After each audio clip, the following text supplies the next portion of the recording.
Luke, thank you. And thanks to the Young Greens and to everybody else who's made this evening's event possible. So yes, I'm Rupert Reed. I'm a Green MP candidate here in Cambridge. It's my pleasure this evening to introduce my longtime friend and colleague, Molly Scott Cato.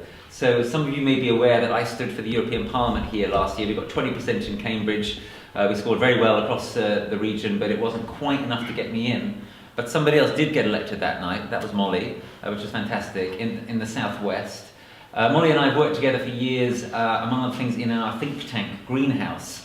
We just produced our first book, which is called The Postgrowth Project, How the End of Economic Growth Could Bring a Fairer and Happier Society. I have a copy of this lovely book here. It's nice and new, so don't dog-ear it, please. So what I am going to do, I'm going to put it on the table at the back for people to peruse if they wish at the end of the meeting. But I'm trusting that you're all good green-type people and no one's going to walk off with it, okay? If you want your own copy, you can find it easily on the web. Just Google like the Postgrowth Project book or something. It'll come right up. It's nice and cheap. It's only about £11, is it? I think it's like £11.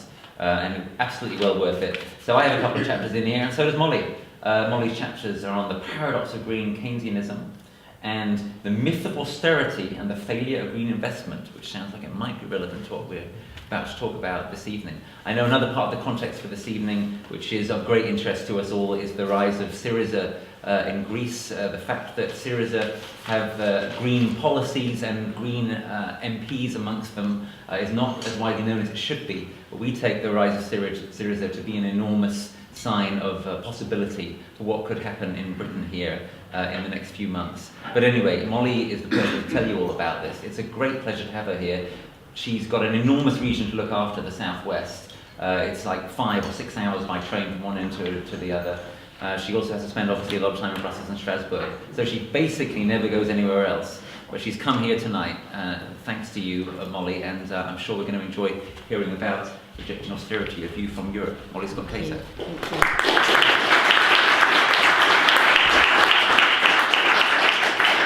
So it would be unforgivable for me to come here during a general election campaign, a rather extended general election campaign, and not say something very nice about Rupert, who is hopefully going to be your next MP after May. How exciting that would be. The most important thing I have to say is that this was our third best result last time around. So we can see all sorts of reasons why the wise people of Cambridge might choose to vote Green. And if we're going to see more Green MPs, not MEPs, more Green MPs this time around, then this is exactly the sort of place where that's going to happen. So it's the responsibility of Cambridge to make sure we don't end up with just one next time around. Just putting that on you. And that's one thing. And the other important thing to say is that, as Rupert already mentioned, he was the European candidate here in the elections in May just past. And this was in Cambridge itself. We got a very good result, which was at 20%. So that shows you that we're in striking distance of winning the seat. Of course, the nature of our crazy electoral system is that it's basically a horse race, and if people believe you can win, you can win. So if you start believing Rupert can win, it can happen. With 20%, we're close enough for it to be possible. So that's really important in terms of the election, but also just in terms of Rupert himself. As he said, we've worked together a lot in Greenhouse, and I'm sure you know already he's a very clear thinker and a very good speaker as well, which is obviously two important things you need in a politician. But also I've been particularly impressed by the way he's applied himself to learning about the economy, and too few politicians of all parties do that, in my view, and Rupert certainly has done that, and so we can definitely trust him to help sorting out the economy if he does become an MP.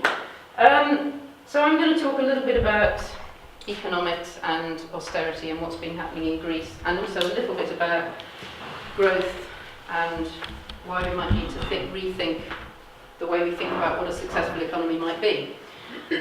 So, first of all, I'm asking this question: who is making sense of the economy? That doesn't mean who in the room here is making sense of the economy, but I'm going to sort of contrast different views that are coming out about how the economy works and what's gone wrong. And to my mind, the correct views, the interesting, informed views, are coming from some rather unexpected quarters these days. Then I'm going to tell you a little bit about what we're doing in Europe in terms of reforming tax and making sure that tax is paid properly, and also changing the culture around the payment of tax.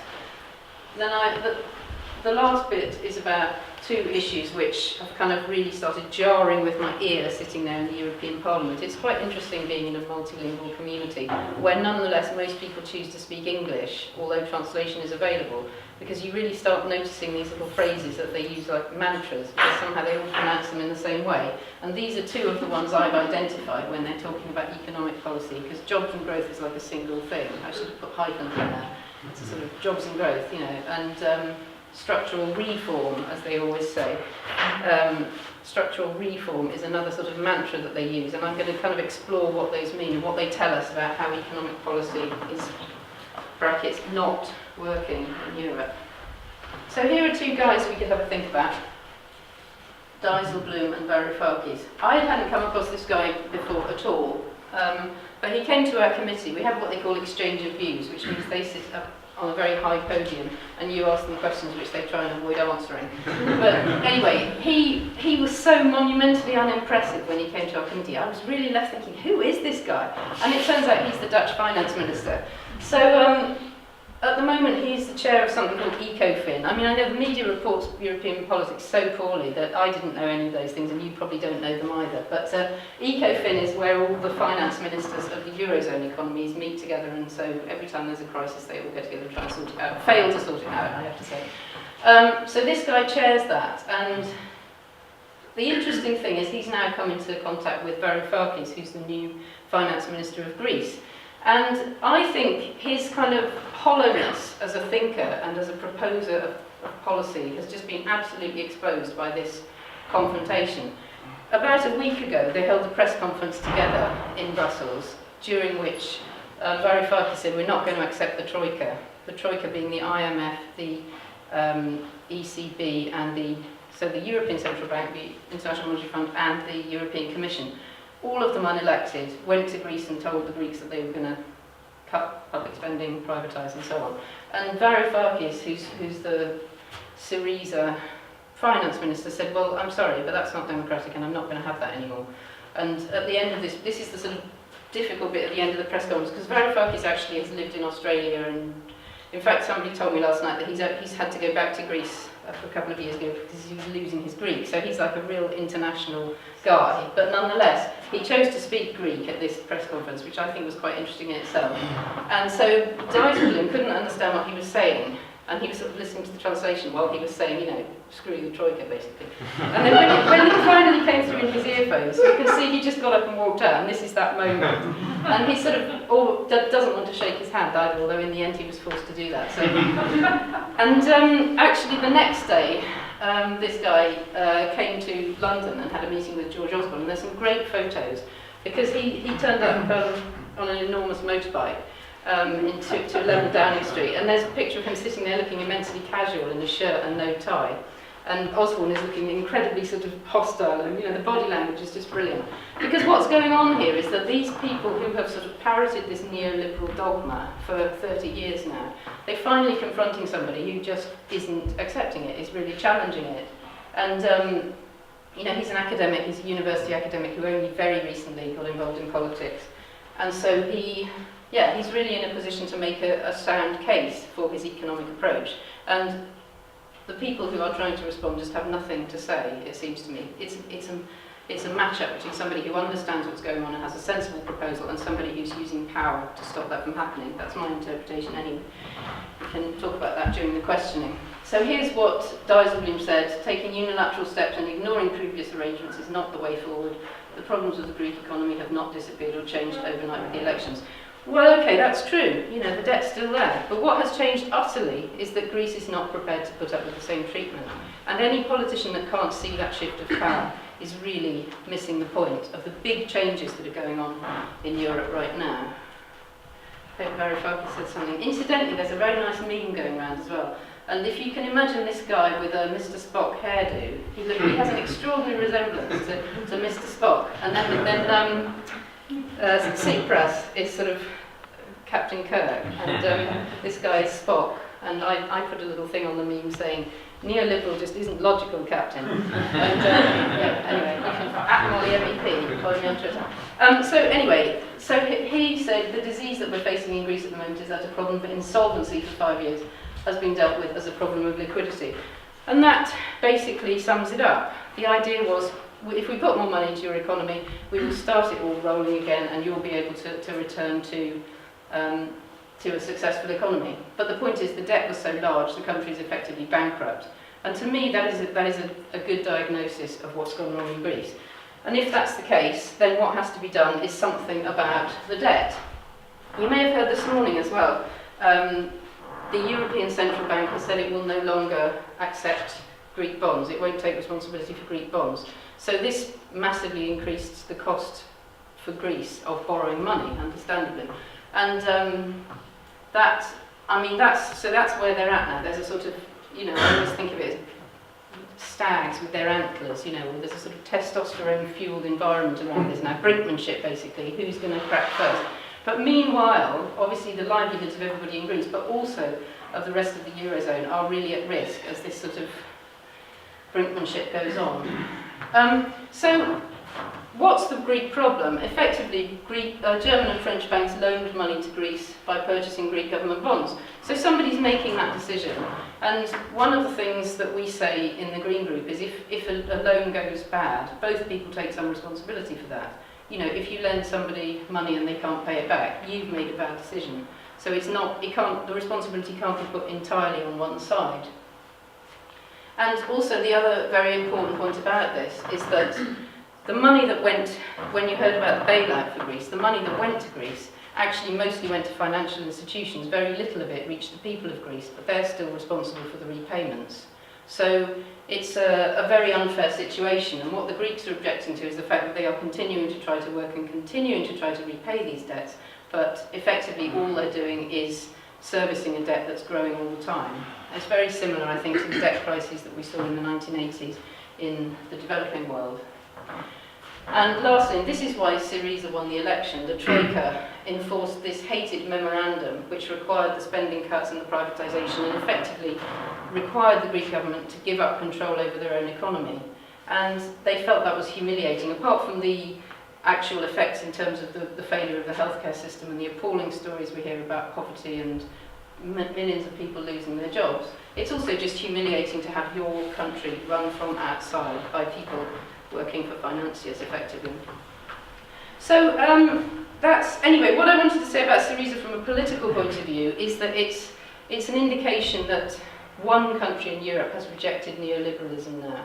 And obviously, I'm sure you're aware that there's a movement in Spain called Podemos, which has a very similar approach to the economy and is also refusing to accept this neoliberal approach. And they are, I think, on about 22% now, having been formed less than a year ago. I think they were formed in February last year, and during that year they have risen to 22% in the polls, which is completely extraordinary.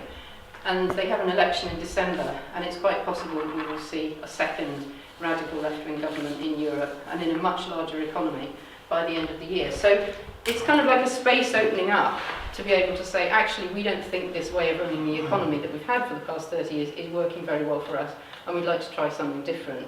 And that's where it links back to our general election and our politics, because although we're in a different situation in terms of our ability to succeed in the economic world, we are still suffering the politics of austerity, and I think it gives us an opportunity to challenge that sort of dogma and to say we want something better and something that works for a larger proportion of the population. So that's one area where I think there's a great deal of injustice going on, but the other area I'd like to talk about is this issue of tax avoidance, because I don't think this is really debated enough in our politics in this country, and I will particularly say I think it's been very largely ignored by the media, particularly what we're doing in Europe around tax avoidance at the moment. I'm sure you're aware of the story, but what we saw with the LuxLeaks scandal was a huge amount of tax not being paid by corporations who are effectively making sweetheart deals with particular governments. And the government will say, well, if you come to our country, if you put your factory or your enterprise in our country, then we will let you pay 0.5% of tax or 1% or something.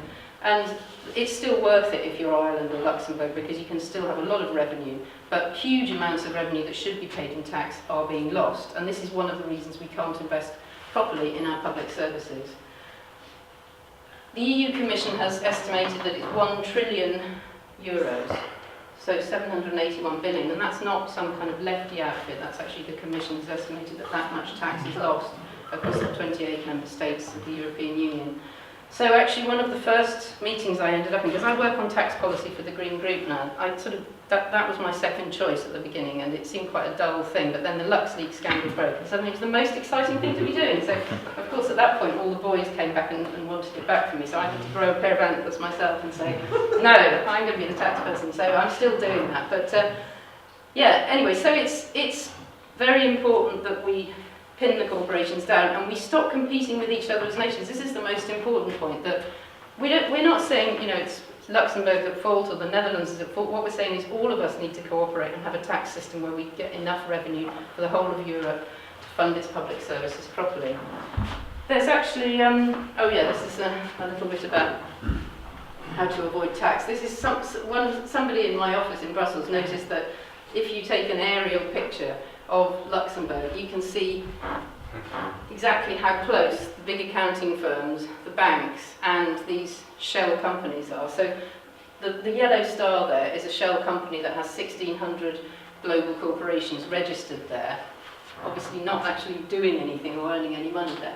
And then the pink one is PwC, PricewaterhouseCoopers, so they set them up a nice tax deal. And then the blue ones are all the banks, so you can imagine them chuckling as they rush up to the bank with all that money they haven't paid in tax. So, you know, this is what Luxembourg does effectively. It's a very small duchy, is it a duchy or a principality or something, that is now exploiting that position in order to have these amazing number of corporations registered. They're each paying a tiny percentage of tax, but as a whole that makes Luxembourg very rich. So that's the guide to avoiding tax. Now, how would we go about making sure people pay their tax? It's not actually, I mean, people always say, oh, that's incredibly complicated, you'll never do that. That's not true. It's politically difficult because a lot of vested interests are trying to stop this from happening. But Greens in the European Parliament actually have a plan for this, and we've been proposing this and arguing it for quite a long time. And it's a question of building up the political momentum to make sure that this happens. So the first thing is country by country reporting, and that means that you pin people down about where they actually earn their money. So you've probably heard about asset pricing transfer, that kind of thing, where you pretend you've sold yourself some toilet rolls and you overcharge for them so that you make more money in a country where taxes are low. That whole kind of scammery is possible because we don't actually know where companies earn their money. So that's why we want country by country reporting. We've actually achieved that now in the case of financial corporations. And the reason for that is that if you don't know where companies are earning their money, it's easy for money laundering to happen. And this is essentially how some of the nasty organisations in the world started becoming funded, because they were able to use this lack of transparency to move money around. So we're now trying to extend that from the financial corporations to all companies. So we can say, you earned the money there, you know, 1,600 companies in that shell office, that shell corporation in Luxembourg. We want to say, no, you know, you didn't earn your money there, you actually earned your money in Germany, so you can pay your tax in Germany. Beneficial ownership register, that's about trusts that hide who really owns the company. So the person who really owns the company doesn't pay the tax. So we want a register that shows who, when a company makes money, who actually benefits from that. Actually, we don't know that either, and without knowing that, you can't have a proper tax system. And thirdly, as Greens, we're arguing that there should be a minimum corporate tax rate, because at the moment, what these large multinational corporations are doing is going from one jurisdiction to another, saying, you know, if you offer me a good deal on tax, then I'll come to you. And we want to stop that happening by saying there should be a minimum tax rate across the union. You can imagine the Tories are really unhappy with that. But actually, we've had some success already. Obviously, we've been there for about 8 months now in this particular parliament. And when the LuxLeaks scandal broke and Jean-Claude Juncker was in so much embarrassment, we started this campaign to get a parliamentary inquiry, which is a really powerful sort of committee that you can set up. Continental countries have these, we don't really have them in our political system. But if you can get 25% of all MEPs to say we want that committee and to sign up for it, then you automatically get one.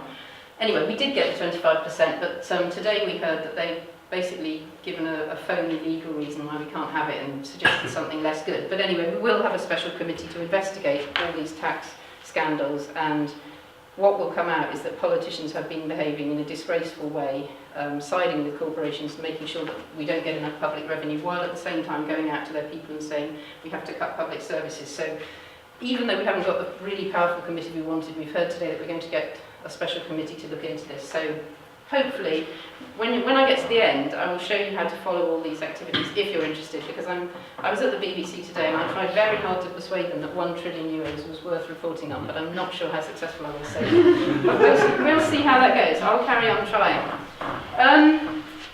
So yeah, that's what I've just said really, except to say that Sven Giegold, who's a German MEP who I work with a lot in the Parliament, I think this was quite an important thing he said, because obviously you can see Dijsselbloem and Juncker being very pally there.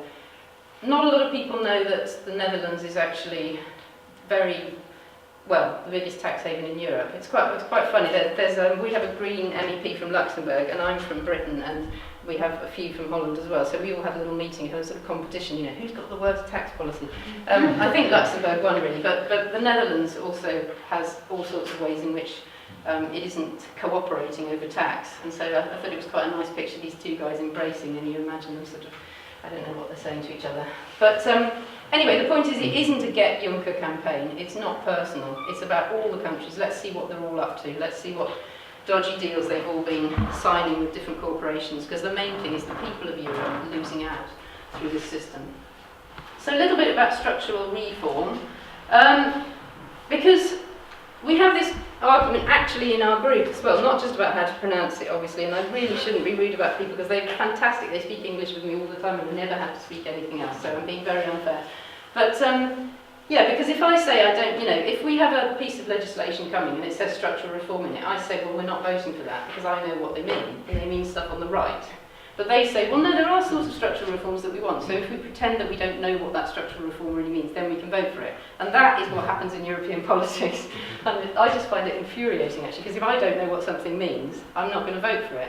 But the style is, as long as we all pretend we think we mean the same thing when really we mean different things, then we can pretend we agree. Anyway, I'll never get used to that, I promise. So anyway, what sort of structural reforms do we think will be useful? Well, obviously I've already said I think we should be ending corporate tax evasion, but also, and this is highly relevant in the Greek case, there's no effective system of taxing wealthy individuals, and there are more wealthy individuals in Greece than there are in Germany, and this is one of the proposals that I hope will get taken forward now, that the Greek elites will have to, you know, stop their habit of just saying taxes for little people. And obviously that happens in this country as well, that wealthy people can find ways of avoiding tax, whereas the rest of us pay our taxes. Then we need to challenge this sort of corruption, and that was quite interesting because that comes up a lot in the context of Greece, talking about, you know, sort of deals being given to your mates and crony capitalism and so on. And I started thinking, I wonder if that's got a parallel in Britain, and I thought, oh yeah, it really has, hasn't it? Particularly with the health service and the privatisation and those contracts, and, you know, seeing somebody like Alan Milburn now making a huge amount of money personally out of decisions he made when he was a politician. So actually that sort of corruption should be challenged. You know, as a politician, you're a public servant. It's not your job to make decisions that will end up enriching you personally.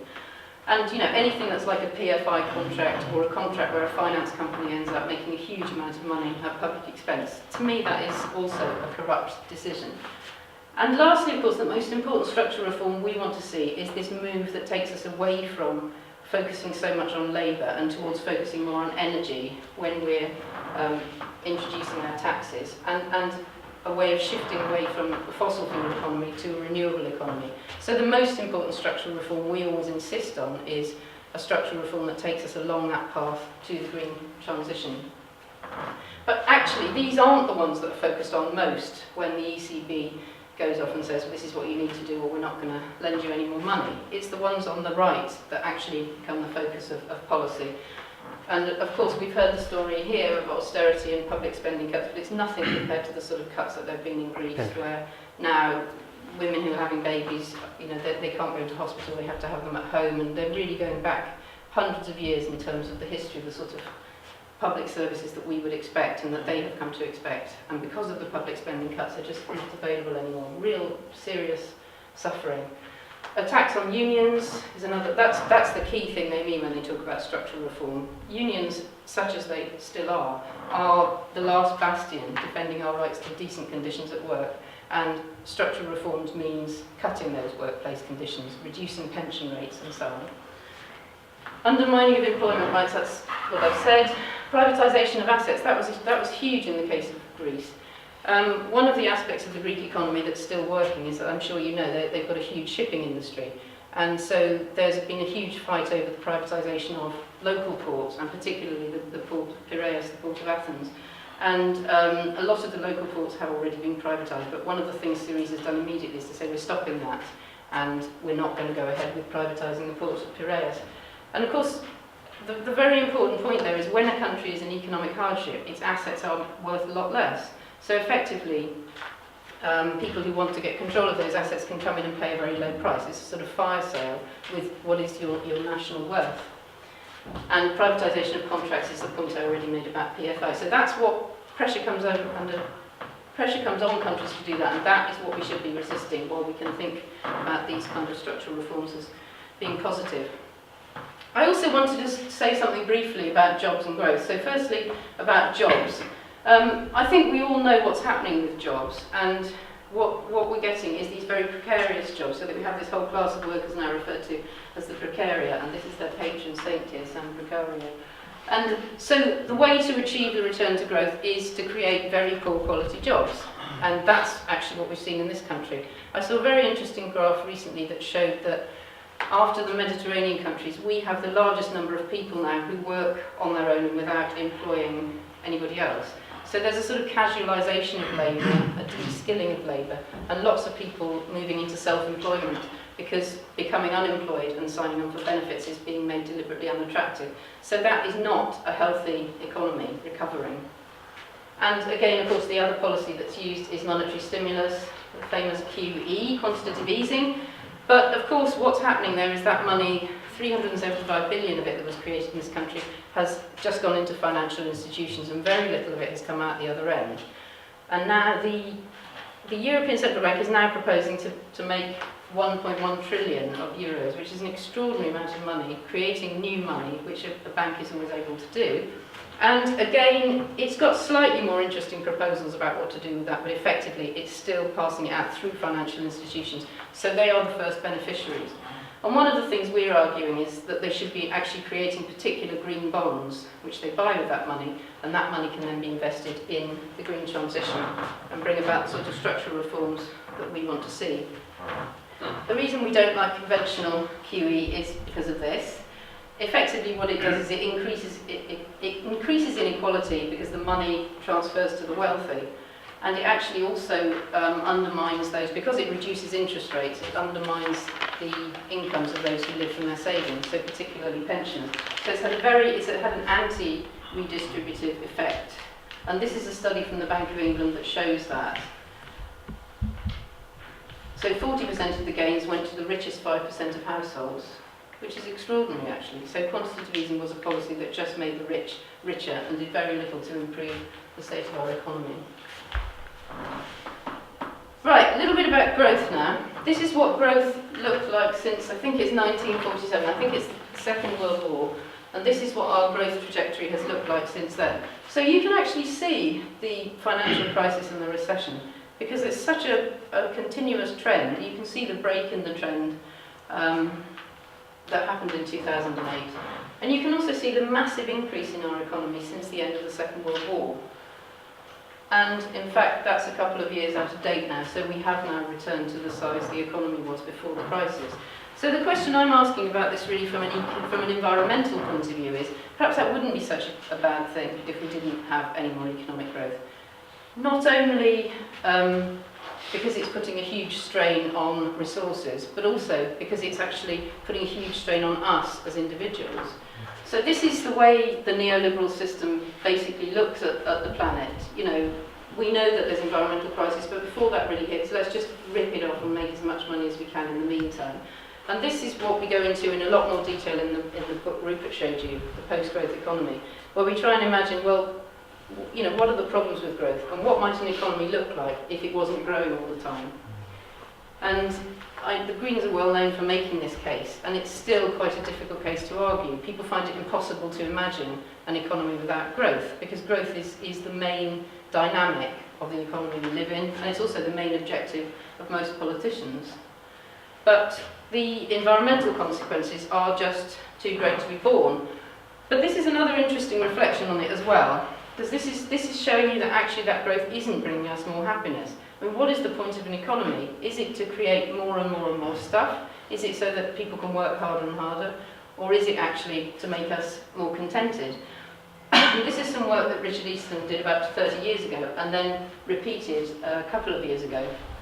And what it does is it plots the amount of GDP per capita, so the amount of economic activity per person against social well-being, I think that is. Anyway, some subjective perception of how happy you are. The trouble with this sort of data is you find out that some countries are full of whingers.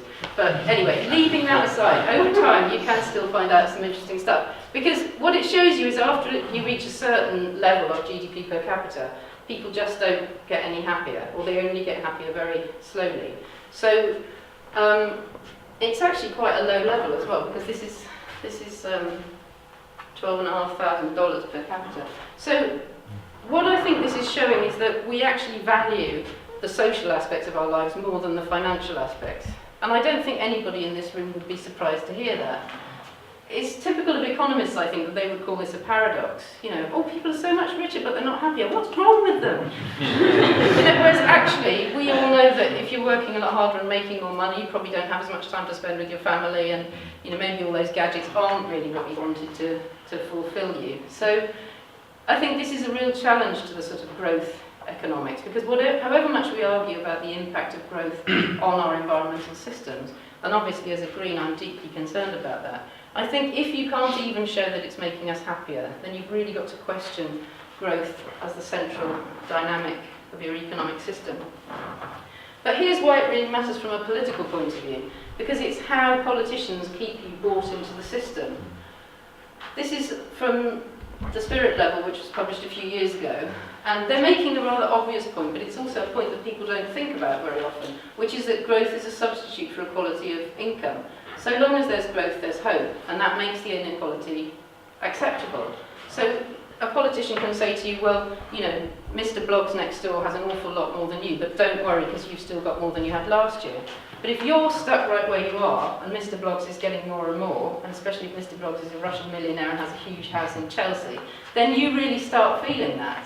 And this is the problem politicians have when growth stops. The issue of inequality becomes much more obvious and much more salient.